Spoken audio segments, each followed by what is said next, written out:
இந்தியாவிலேயே வேறு எந்த மாநிலமும் நிறைவேற்றாத புதுமை திட்டங்களை நாம் நிறைவேற்றுறோம். சமூக நீதி வழியா சமத்துவ சமுதாயத்தை படைக்க பாடுபடுகிறோம். நம்முடைய லட்சிய பயண வழியில ஒரு சில தடைகள் இடர்பாடுகள் இருக்கிறத நாம் மறுக்கல.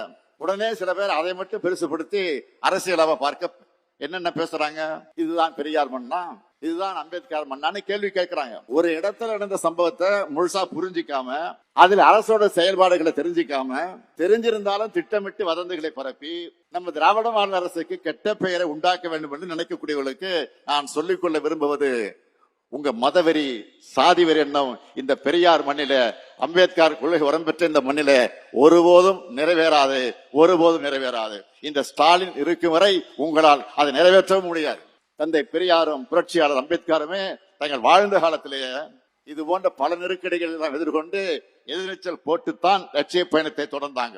அவங்களுடைய கொள்கை வழி நடக்கக்கூடிய நம்முடைய அரசும் சமூகத்தில் நிலவக்கூடிய இடர்பாடுகளை நீக்கி சமூகத்தை பிளவுபடுத்தும் சக்திகளை மக்களிடம் அம்பலப்படுத்தி சமூக நீதி கொள்கை நிலைநாட்டி சமத்துவ சமுதாயத்தை உருவாக்கியே தீர்வோம். இதுதான் தந்தை பெரியார் மீதும் புரட்சியாளர் அம்பேத்கர் மீதும் நாங்கள் எடுக்கக்கூடிய உறுதிமொழி.